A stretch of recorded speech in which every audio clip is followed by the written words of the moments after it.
What is up, guys? It is Wolfman with Wolfman Rant 411. I recently heard something on TV about the military and how we brought thousands and thousands of people overseas to Afghanistan in the last 20 years. And even way back last year, the military prided themselves on the no one left behind. This is an article I pulled right off the internet. It's got to be true. I mean, August 24th, 2020 says leave no one behind. It's a commitment we must continue to make. Check that date on there, August 24th, 2020. Now, check this one out, August 30th, 2021. So a year and a couple days later, and after 20 years, U.S. ground troops leave Afghanistan, but Americans left behind. Now, some of you guys might be thinking, it's only a few people that we left behind. We have 380 million people in America. We can handle losing a couple. What if that was your family member? What if it was you? What if you were taken overseas because you had pride that you were going to go over and fight with America to make things better for the whole world?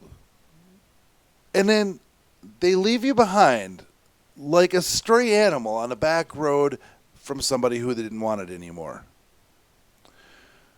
This kind of stuff is what's ridiculous.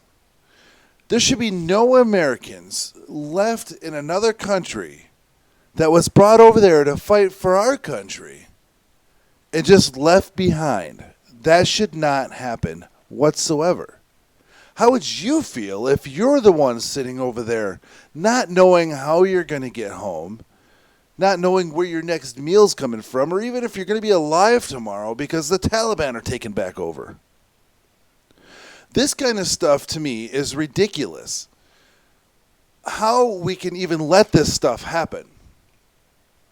Now, given the fact that Sleepy Joe's in the office and after his, 11, 1 or 3 o'clock naps that he takes, decided to wake up and brainstorm this bright idea of, let's just yank them all out of there right now.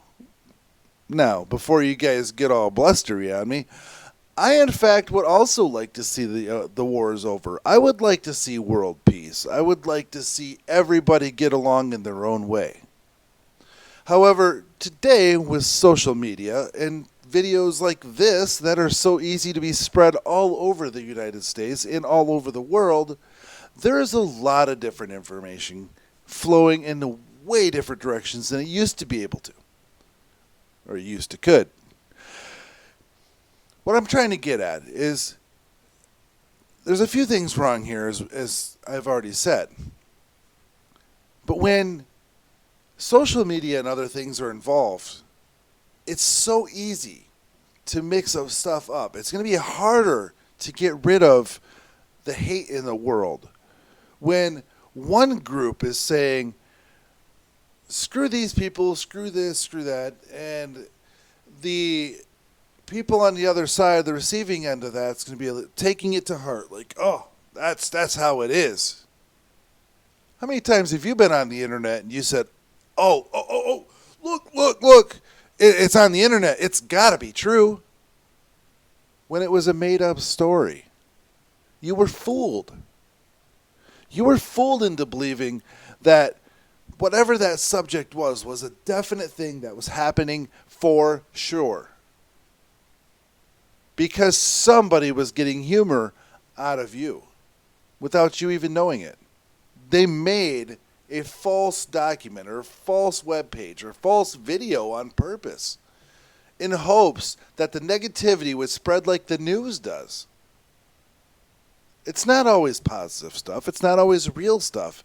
But somebody's going to believe it on the other end. My main thing with this video is after 20 years, the U.S. ground troops leave Afghanistan. I almost want to say thanks, Joe Biden, but I want to say, bad dog, you didn't do it the right way. we understand there might be some dementia issues. We might, we understand there might be. I don't even know if you're in control, man. Like, really? Did you go to sleep at like 6 or 7 o'clock at night and then go, oh man, it's 11. I gotta wake up and take a wee, and why don't we just yank everybody out of there? Not really sure what you were thinking. I would have loved, if I was in your shoes, I would have loved to pull them out of there. But I would have had a bunch of people, bipartisan, both sides, saying, what's the best way to do this? Because your side clearly isn't working. Not all by itself. Maybe it's even just one side of up here is not working.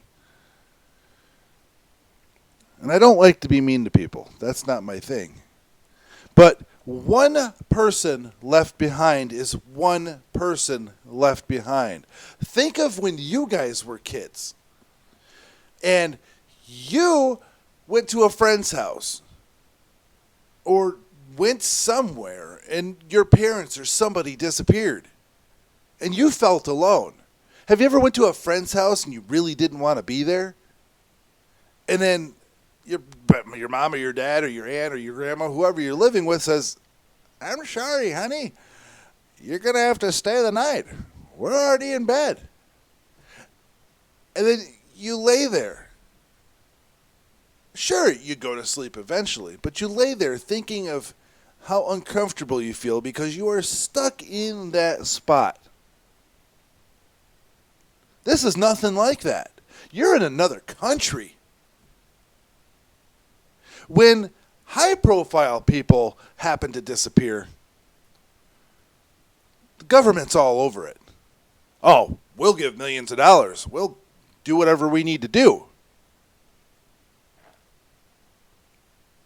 But when some measly peons like myself happen to go overseas and everybody pulls out, and because they didn't make it to the airport on time, that plane took off as scheduled and left, ending the war. Or did it?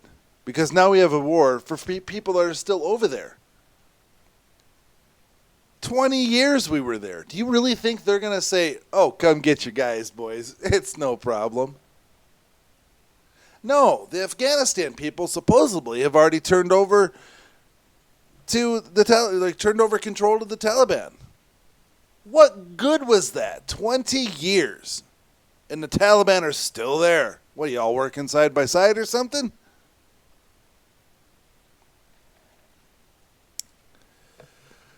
Throw down in the comments down below what you think about the people left behind.